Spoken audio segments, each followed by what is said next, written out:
चतुसंप्रदायाचार्य।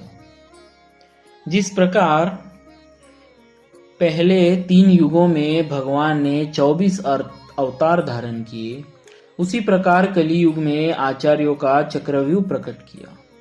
जैसे श्री संप्रदाय के संवर्धक दक्षिण भारत में श्री रामानुजाचार्य, उत्तर भारत में श्री रामानंदाचार्य जी हुए। ये महान उदार थे। शरणागत को अपनाने में इनका दृष्टिकोण संकुचित न था। ये प्रेमामृत और ज्ञानामृत अगाध समुद्र थे और इस पृथ्वी पर भक्तों की अभिलाषाओं को पूर्ण करने के लिए साक्षात कल्पवृक्ष थे। रुद्र संप्रदाय के संवर्धक आचार्य श्री विष्णु स्वामी जी भवसागर में डूबते हुए जीवों को पार करने के लिए जहाज थे। ब्रह्म संप्रदाय के संवर्धक श्री मध्वाचार्य जी सरोवर, सरस और उसर नीरस हृदय वाले लोगों के हृदय को भक्ति से परिपूर्ण करने के लिए भक्ति की वर्षा करने वाले मेघ थे।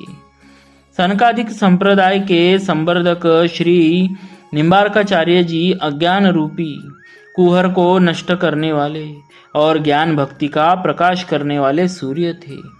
इन्होंने जन्म लेकर और सत्कर्मों का स्वयं आचरण करके वैष्णव धर्म के संप्रदायों की सर्वथा अक्षय एवं सुदृढ़ स्थापना की।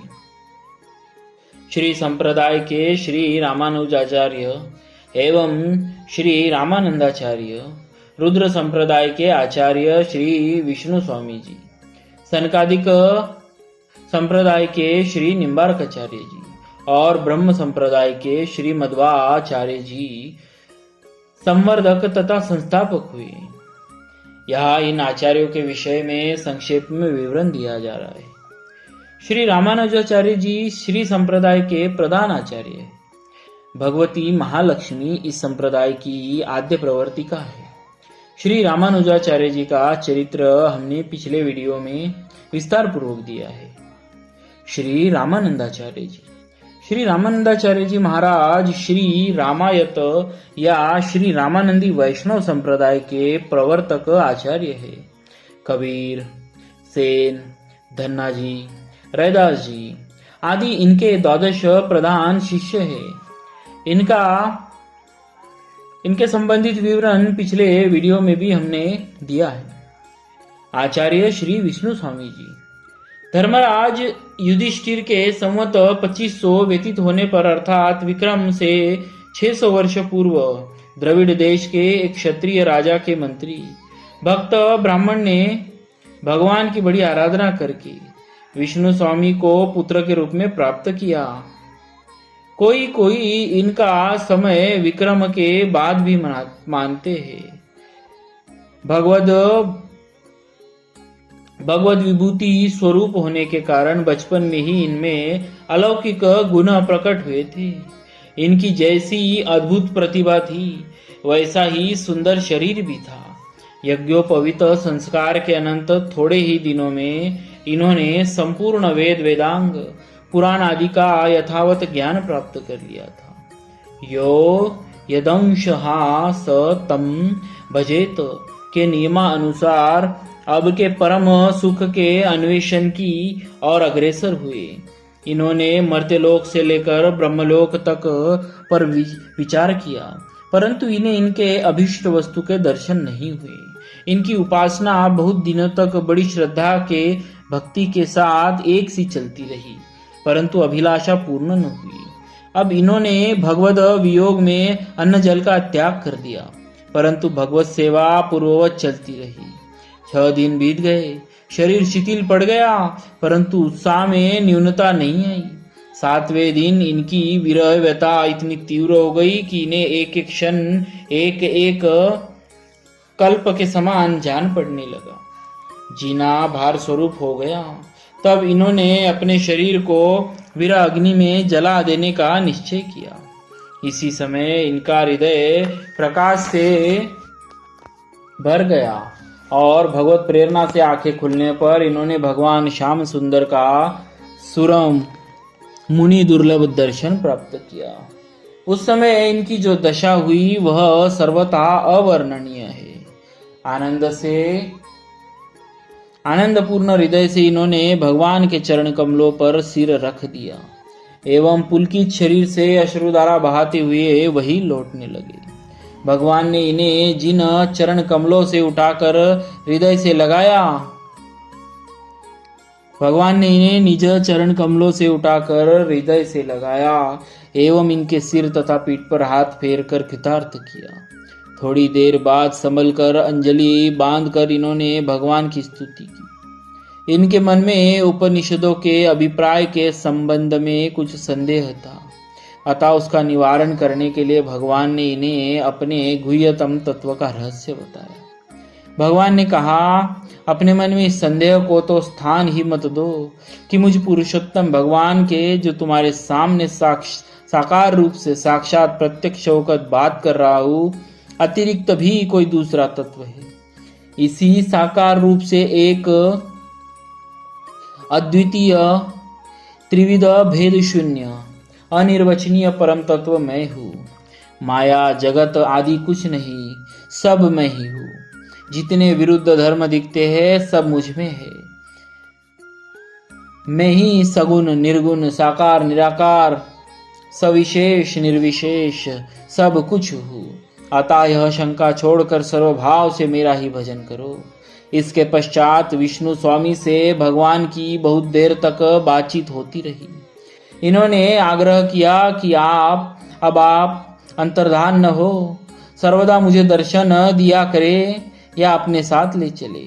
भगवान को तो इनसे भक्ति का प्रचार कराना था, अतः एक मूर्ति बनाने वाले को बुलाकर दर्शन दिया और वैसी ही मूर्ति बनाकर स्थापित करके अर्चा सेवा करने का आदेश दिया और स्वयं उसमें प्रवेश कर गए। विष्णु स्वामी उस विग्रह को साक्षात भगवत रूप मानकर अर्चा पूजा करते हुए आनंद से जीवन बिताने लगे। ये श्री कृष्ण तवास्मि इस मंत्र का जप करते थे। भगवत दर्शन और भगवत आदेश के बाद विष्णु स्वामी भक्ति के प्रचार प्रसार में संलग्न हो गए। एक बार की बात है, अपने बहुत से शिष्यों को साथ लेकर आप भक्ति का प्रचार करते हुए भगवान जगन्नाथ जी का दर्शन करके उनके धाम श्री जगन्नाथपुरी आए। उस समय महाप्रभु जगन्नाथ स्वामी का फूल डोल महोत्सव चल रहा था। भक्ति दर्शनार्थियों की अपार भीड़ लगी थी। आप गरुड़ स्तंभ के पास खड़े होकर प्रभु की मनोहर झांकी के दर्शन करने लगे, परंतु दर्शनार्थियों के बढ़ते जन सैलाब में आपको वहां खड़े रह पाना संभव न लगा, तो मंदिर के द्वार से हटकर आप उसके पृष्ठभाग में चले गए और वहां बैठकर प्रभु की उसी मनोरम झांकी का ध्यान करने लगे जिसका उन्हें गरुड़ स्तंभ के पास से दर्शन हुआ था। जितनी उत्सुकता भक्त को भगवान का दर्शन करने की होती है, उतनी ही उत्सुकता भगवान को भी अपने भक्त के दर्शन की होती है। वे तो अपने भक्तों के पीछे पीछे उनकी पाद रेणु के लिए दौड़ते हैं। भक्त विष्णु स्वामी का मुख्य द्वार से हटकर मंदिर के पीछे की ओर बैठना भगवान जगन्नाथ जी के लिए असह्य हो गया और उन्होंने उनके लिए मंदिर के पृष्ठभाग में भी द्वार बनाकर अपना दर्शन सुलभ कर दिया।